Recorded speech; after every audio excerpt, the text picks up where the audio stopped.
embora tenhamos tido as nossas cantatas alusivas à Páscoa, e nós presbiterianos promovamos uma ênfase nesse feriado, nós sabemos muito bem que Páscoa não é nesse feriado. A nossa Páscoa é na ceia do Senhor. Por isso que pela manhã celebramos a ceia. E eu penso que não há um texto ou um livro mais pertinente para falar de Páscoa do que o livro de Êxodo, a saída, onde de fato essa data fora instituída. Obviamente que hoje nós não falaremos da instituição da Páscoa, mas do contexto que permeia tudo isso. Então eu quero convidá-los a uma leitura aqui no livro de Êxodo, segundo livro de Moisés, chamado Êxodo, no capítulo 5, do verso 1 até o verso 9. Será a nossa leitura para a meditação essa noite. E a temática é a seguinte: quem é o Deus dos Hebreus? Quem é Deus? É a pergunta que Faraó vai fazer, e é a pergunta que, assim, na aplicação eu quero que nós façamos ao longo de toda essa semana. Quem é Deus? Êxodo capítulo 5, verso 1 ao 9, antes da leitura vamos orar mais uma vez. Poderoso Deus, que o Senhor continue falando conosco por meio da Tua palavra.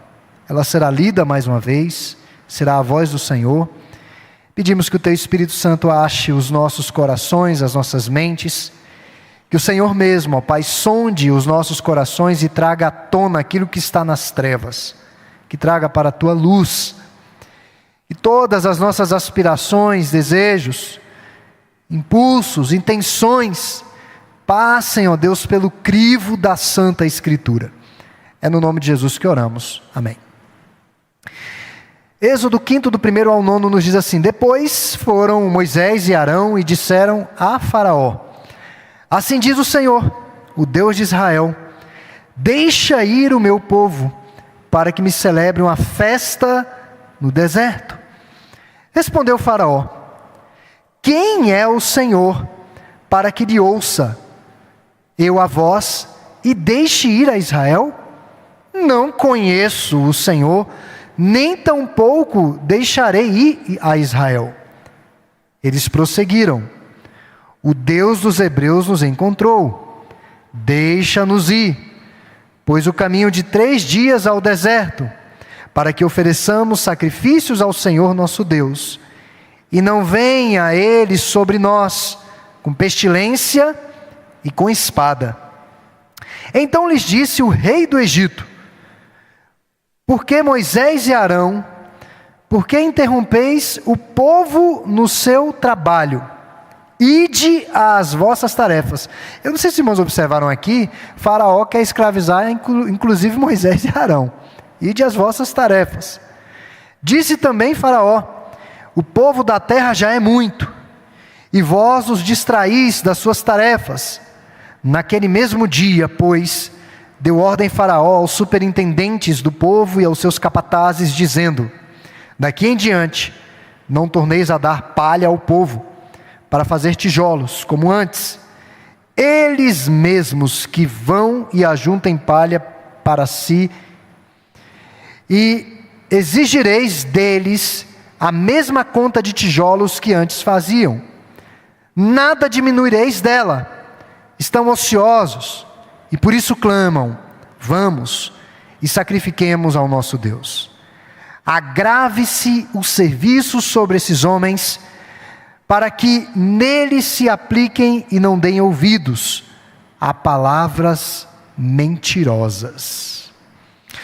Meus irmãos, eu diria que Faraó, se eu pudesse dizer isso, eu acredito que sim, é uma encarnação do diabo. Praticamente isso.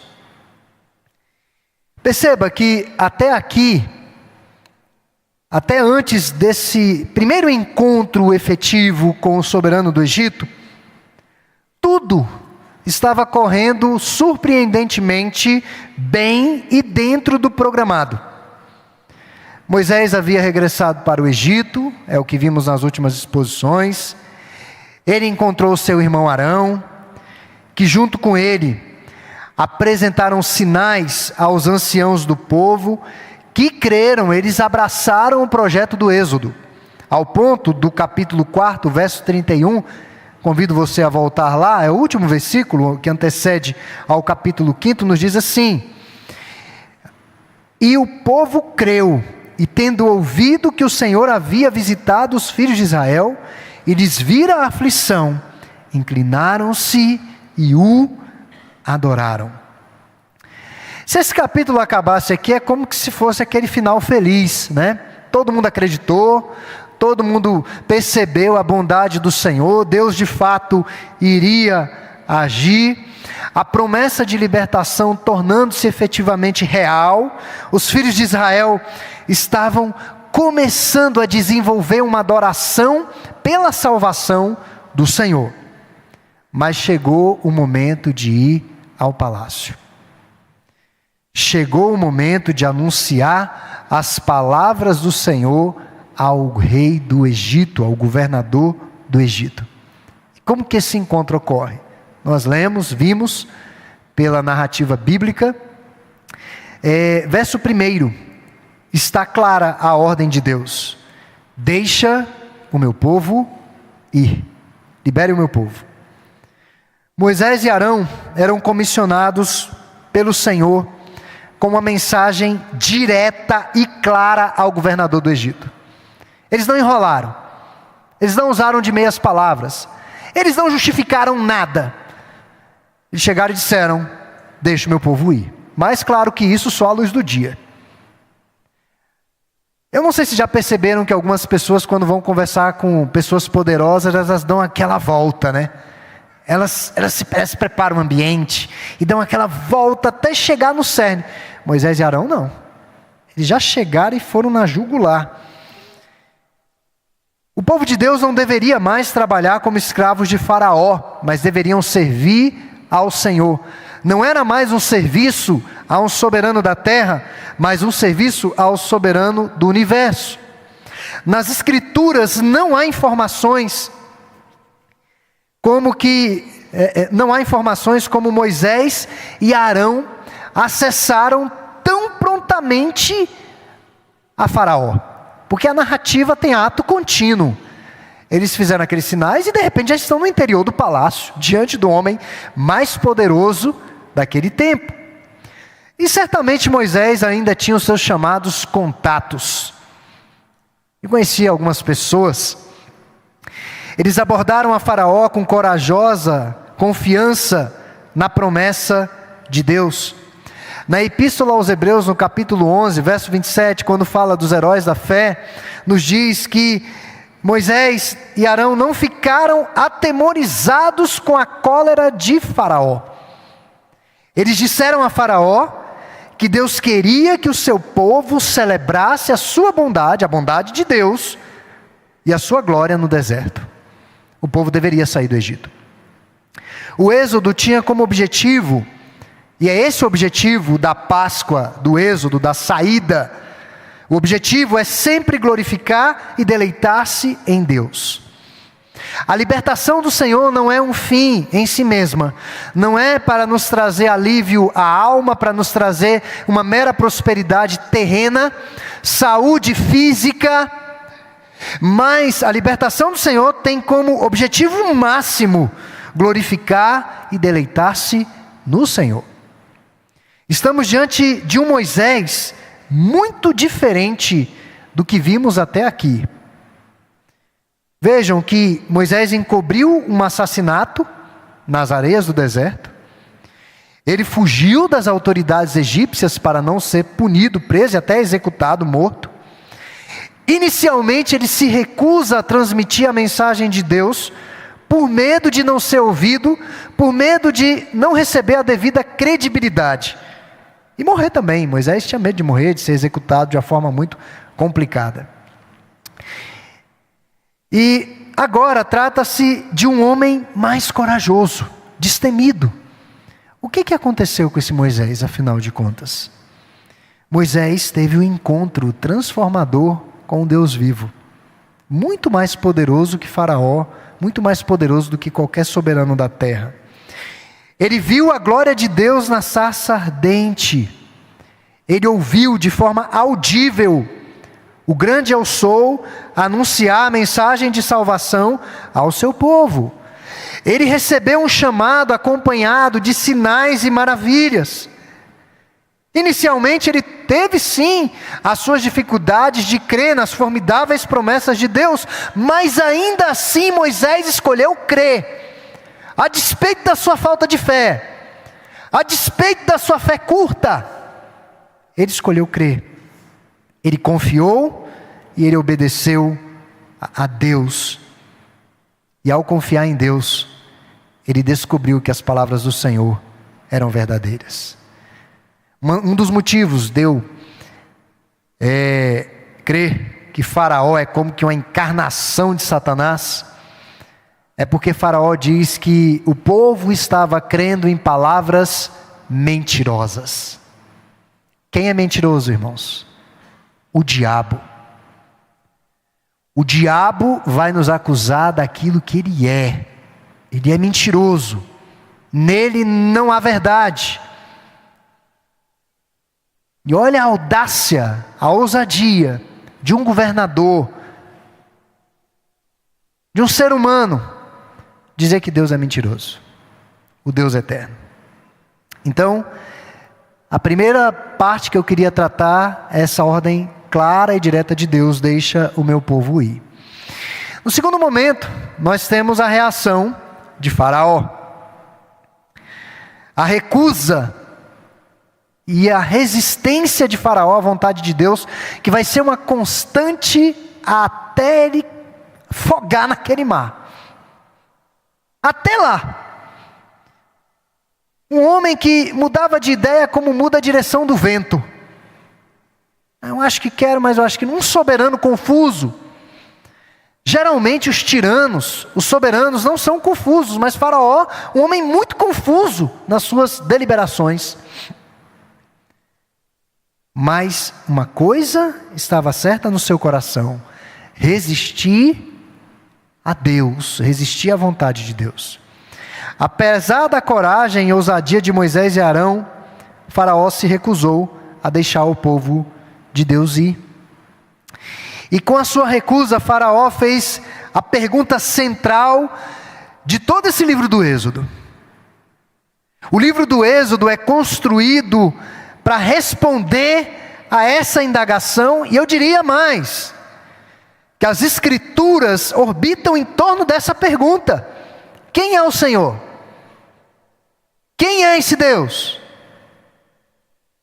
Deus vai se revelar.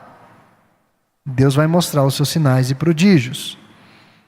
Moisés e Arão responderam no verso 2: é o Deus dos hebreus. É o Deus do seu povo. É o Deus que tem um povo. A pergunta de Faraó não era, em hipótese alguma, de uma pessoa em busca da verdade, mas era uma pergunta desdenhosa, irônica, sarcástica. Não havia nele nenhum desejo de conhecer ao Deus da aliança. Não havia em seu coração, e isso vai ficar evidente à medida que a narrativa se desenrola, o menor temor de Deus. Ele resistiu à vontade de Deus. Na verdade, irmãos, Faraó se considerava um Deus. Ele era o seu Deus. E como isso é atual nos nossos dias? Muitas pessoas zombam de Deus. Agem com desdém em relação ao Deus da Bíblia, ao Deus da aliança. São muitas, não são poucas não, que se aproximam de nós com perguntas tomadas de ironia, de desdém, de sarcasmo, de pouco caso, de desprezo. A despeito do seu coração malévolo, Faraó suscita aqui uma pergunta que é fundamental: quem é o Deus verdadeiro? Quem é a divindade suprema? Deus havia se revelado na sarça, o Deus de Abraão, Isaque e Jacó. Ele é Yahvé, o grande eu sou, o Senhor eterno, autoexistente. Êxodo era a maneira de Deus dar uma lição sobre quem Ele é para o rei do Egito e toda a história da humanidade. Os ditos e os feitos do Senhor no livro de Êxodo vão reverberar por toda a história da redenção. A maneira poderosa como Deus agiu para libertar o seu povo daquela escravidão. O rei petulante que, ao ouvir pela primeira vez o plano salvador de Deus para o seu povo, ele alegou que não sabia nem quem era esse Deus. Quem é esse Deus? Quem é esse Deus? Me mostre uma imagem desse Deus. Me mostre um feito desse Deus. Quem é esse Deus?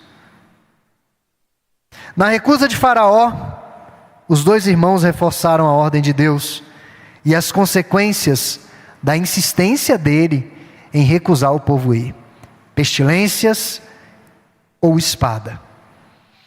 Aqui no verso 3, e essas palavras são palavras proféticas, nós sabemos como se desenrola essa história aqui. Surge uma dificuldade aqui no texto, é que Moisés e Arão pedem a Faraó que libere os hebreus para adorar o Senhor por 3 dias. Eu não sei se os irmãos observaram essa sutilidade. Quando eles retomam e dizem: olha, insistimos que o soberano libere o povo de Deus por 3 dias para adorarem ao Senhor no deserto. Mas não eram 3 dias. Era uma libertação. O povo não serviria mais a Faraó, mas serviria a Deus. Havia precedentes para esse tipo de pedido. Às vezes, os escravos egípcios recebiam folga para adorar os seus deuses. Acontecia de vez em quando.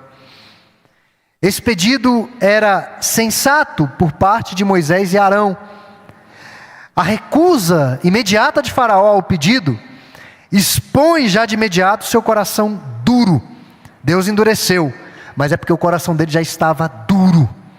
Não foi quebrantado pelo Senhor. Alguns comentaristas tendem a resolver essa questão considerando que Moisés e Arão não falaram que o povo iria voltar. Libera por 3 dias, mas não falaram que eles iriam voltar. Mas o que estava em jogo era o coração do monarca. Se ele estava disposto a obedecer a Deus, ainda que fosse por 3 dias. 3 dias. Só 3 dias. Mas não. Não importava se a palavra de Deus chegasse em forma de exigência ou em forma de promessa. Faraó estava obstinado a manter aquele povo escravizado. E a narrativa se desenrola aí até o final, do 4º ao 9º, a rebeldia de Faraó. Além da recusa, ele piora em muito a situação dos filhos de Deus no Egito. Faraó colocou-se no lugar de Deus e passou a dar ordens de servidão mais severa ao povo hebreu. Ele se coloca como um Deus, o Deus do Egito. Já sabemos que o fim dessa história para os egípcios não vai ser bom. Definitivamente não. E ele meio que desafia a Deus e diz: quem está no comando? Quem está no comando? Faraó ou o Deus dos hebreus? Quem está no comando? Ele quis mostrar quem estava no comando. Não apenas deixarei de liberar, como vou dobrar o trabalho deles. Meus irmãos, nós sabemos que Faraó é um caso perdido. A dureza de coração se repete a expressão mais de 20 vezes. Caso perdido. Deus pode mudar? Pode, mas ele foi um caso perdido. O problema é que ele não se limitou a isso. Ele recusou-se a permitir que outras pessoas seguissem a Deus. Esse foi o problema principal aqui. Milhões de pessoas presas os seus caprichos, impedindo que essas pessoas servissem a Deus. Na verdade, ele odiava a comunidade hebreia. Ele odiava o Deus dos hebreus. Ele mandou que até Moisés e Arão voltassem ao trabalho. Arão não era escravo, muito menos Moisés. Mas voltem ao trabalho vocês também. O tanto que ele ficou perdido. Era um homem egoísta. Ele não pensava no bem-estar dos outros. Certamente não deveria estar naquela cadeira de governo. Mas infelizmente, as piores pessoas ocupam as posições de poder e de governo. Pessoas egoístas, que pensam em si mesmas e prejudicam os outros. Sistema comunista, que perseguiu a igreja cristã na Europa e nos lugares em que esse sistema se estabeleceu, praticamente querendo destruir os cristãos. Se aqueles governos ímpios e ateus não quisessem seguir a Deus, o problema era deles. Agora, por que perseguir quem acreditava? Que mal os cristãos fazem à sociedade? Que mal! A fé cristã, ao longo da sua história, ofereceu grandes contribuições para o desenvolvimento da civilização ocidental. Grandes contribuições. Por que esses tiranos perseguem os crentes? Por quê? Porque eles odeiam a Deus. E eles não querem que nós sirvamos a Deus. Esse era o problema de Faraó. Não era ele ser condenado. Era subjugar o povo de Deus. Tudo o que lhe interessava era o que as pessoas poderiam fazer por ele. Passou a oprimir mais o povo de Deus. A carga de trabalho de um escravo naquele tempo, irmãos, já não era fácil, não. Já era sobre-humana. E certamente eles não conseguiriam cumprir tal jornada. Impossível. Em sua fúria, os tiranos tendem a tomar decisões assodadas, autodestrutivas. Uma fala de um presidente acaba com a bolsa mesmo. Estremece o mercado. Causa pânico nos investidores. Isso é verdade. Uma fala irrefletida de um presidente nos afeta aqui embaixo. E vocês acham que esses tiranos não deitam e dormem, não? Eles deitam, dormem e roncam. Estão pouco se lixando. Pois Faraó fez isso. Dobrou o trabalho do povo de Deus. Quem sofreria mais seriam os mais fracos, os pobres. A incredulidade, irmãos,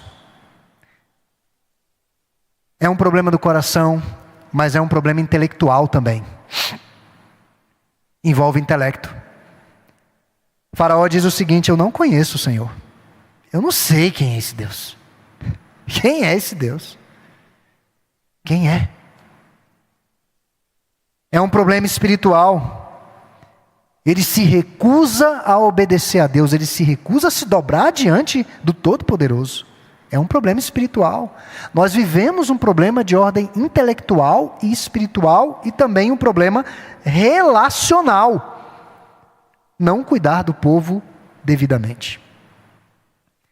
Então a narrativa fecha dessa maneira. Trabalhos forçados. E aí eu quero trazer algumas aplicações práticas, irmãos, para a igreja nesse dia de hoje, nesse dia de feriado que muitos... Não nós, mas muitos pensam na Páscoa, na libertação, na saída, no Êxodo. Primeiro, esse texto nos ensina que Deus encoraja e equipa seus filhos para uma missão. O próprio Deus faz isso. A despeito das limitações, das inadequações, das desculpas esfarrapadas de Moisés, Deus proveu e o equipou de forma sobrenatural para cumprir aquela missão. O próprio Deus o pinçou, o equipou, o enviou e o guardou, o protegeu. O mesmo pode ser considerado em relação aos discípulos de Jesus, já na era cristã. Meus irmãos, quando nós olhamos para os 12 discípulos, eu penso que uma das próximas séries que nós vamos trabalhar aqui, talvez seja os 12 discípulos. Vamos trabalhar cada um deles, vamos ver o que a Bíblia fala sobre eles. Para os irmãos verem que são os tipos de homens que dificilmente esperaríamos capacidade de mudar o mundo. Talvez muitos deles fossem semelhantes a essa geração que diz que vai mudar o mundo e não sabe fritar um ovo. Mas eles acham que vão mudar o mundo. A maioria de origem humilde, alguns deles com má reputação. Salvo em alguns momentos, os evangelhos descrevem os discípulos, via de regra, com pouca inteligência, pouca capacidade de compreender o que o Senhor estava falando. Muitos deles sem força de vontade, oferecendo uma certa resistência. E muitos buscando glória pessoal. Quem vai sentar ao lado do Senhor lá no céu? Quem é o primeiro? Quem vai sentar lá?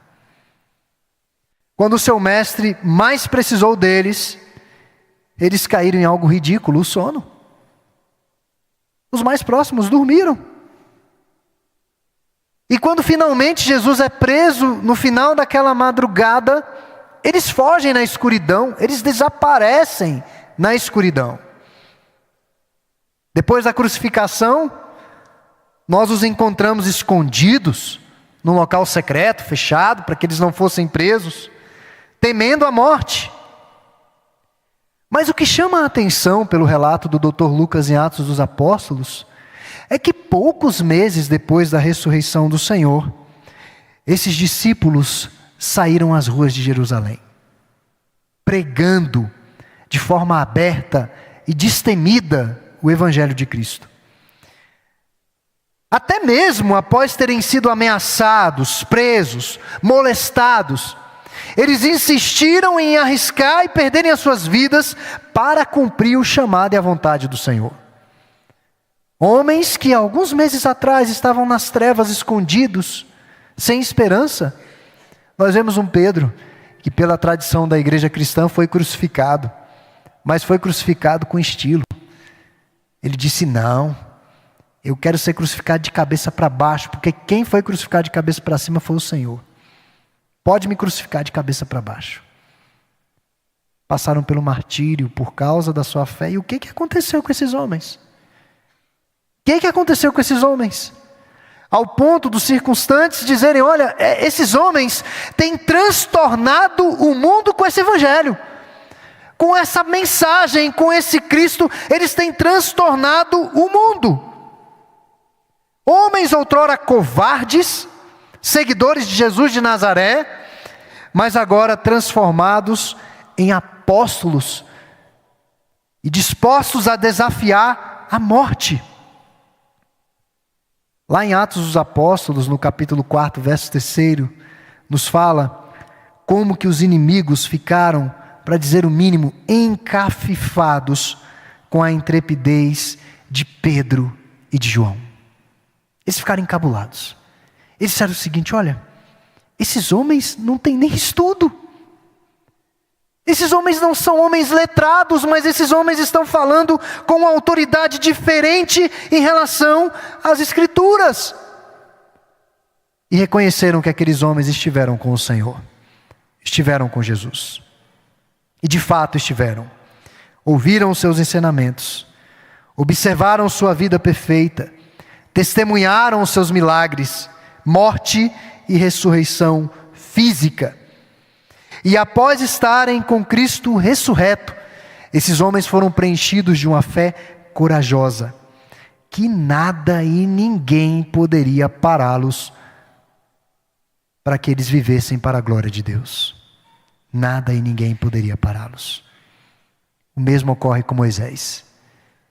Um homem reticente, com as suas desculpas, mas de repente ele está no saguão real, diante do monarca que poderia mandar cortar a cabeça dele ali na hora. E ele diz: deixa o meu povo ir, com Arão. Ele diz: não sei nem quem é esse Deus. E eles insistem e ainda ameaçam, diz: olha, é melhor você liberar o povo, porque pode vir pestilência e espada. Eles ameaçaram o governador do Egito. Meus irmãos, que coragem é essa? Quando entregamos nossas vidas a Cristo, o Espírito Santo transforma as nossas vidas de dentro para fora. Cremos nas promessas de Deus e agimos de acordo com essas promessas do Senhor. E isso, irmãos, vai se materializar em ações efetivas. Nós passamos a amar nossas famílias com o amor que recebemos de Deus, e não com o nosso amor, mas o amor que recebemos de Deus. Nos recusamos a fazer concessões da nossa consciência cristã em diversos ambientes, seja no ambiente de trabalho, um negócio mal feito, seja no academicismo, você fazer um trabalho abraçando uma ideologia que você não acredita, mas porque você precisa de uma nota, você diz: não, eu não acredito nisso.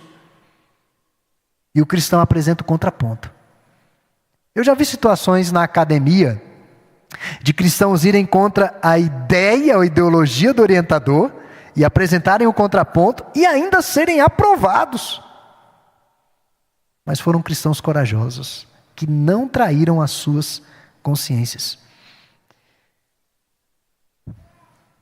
Então, a primeira lição é que Deus encoraje e equipa seus filhos para a missão. Segundo, precisamos ser honestos na pregação do Evangelho.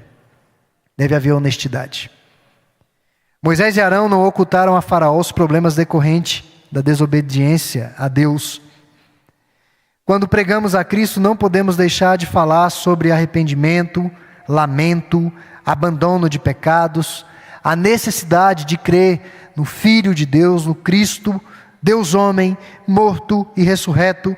Estes são elementos básicos da fé cristã que devem ser explicados de forma clara, na luz. Não é uma mera adesão a uma igreja. Não é um aceito para ser um mero membro da igreja. Está além disso, muito além disso. É preciso ter condições de dar razão, dar esperança. Então, é preciso ter honestidade na pregação do Evangelho. Não existe Evangelho sem cruz, sem sofrimentos. E o que há hoje é muita desonestidade. Nós vemos pregadores se dirigirem aos seus ouvintes, chamando eles de lindos e de fofos. A gente tem visto cada coisa estranha esses dias. Eu acho que eu me sentiria constrangido de ter um pastor no púlpito me chamando de lindo e de fofo. Massageando o ego. Não precisamos disso. Não precisamos disso. A nossa necessidade é do Evangelho. É ser confrontado com as nossas feiuras, com o nosso pecado. E o evangelizando precisa disso. Ele precisa do Evangelho. Não é aquele negócio: venha para a igreja e tudo vai melhorar e tudo vai ficar bom. Pode ser que não. Pode ser que não. Porque os prazeres dele podem ser prazeres pecaminosos. Eu garanto para você que para Zaqueu, monetariamente, não foi uma boa coisa seguir a Jesus. Não foi. Zaqueu perdeu praticamente tudo para seguir a Jesus. Ele se arrependeu dos males que ele vinha fazendo para seguir ao Senhor. E por fim, o último ponto, incredulidade rebelde ou uma fé corajosa? Qual o caminho que nós vamos seguir na nossa jornada? Os irmãos vão perceber que isso também está em jogo em Êxodo, especialmente com o povo, os hebreus. Incredulidade rebelde ou uma fé corajosa? Servimos ao Deus de Moisés ou servimos a nós mesmos, como Faraó fazia? Quão tolo era Faraó de achar que era um Deus. Quão tolo. Tem homens que acham que são deuses, que são senhores do seu destino, das suas decisões, da sua saúde, tem o domínio de todas as coisas. Mas quando eles adoecem, quando eles se deparam com a sua mortalidade, quando eles perdem pelos dedos aquilo que eles achavam que tinham nas mãos, eles percebem que são fumaça e que são vapor também. Estão muito distantes de serem Deus. Nós servimos ao Deus de Moisés ou servimos a nós mesmos? O que faz a diferença em tudo é o nosso relacionamento com Jesus. E quem é o Senhor para você? Quem é Jesus para você? Quem é o Deus das Escrituras para você? É a pergunta que Faraó faz. Quem é esse Deus que você está falando? Eu não conheço esse Deus. Mas quem é Deus para você? Então que ao longo dessa semana nós possamos nos indagar. Quem é esse Deus? Eu vou caminhar tomado de uma fé corajosa ou de uma rebeldia insistente aos preceitos e à vontade do Senhor?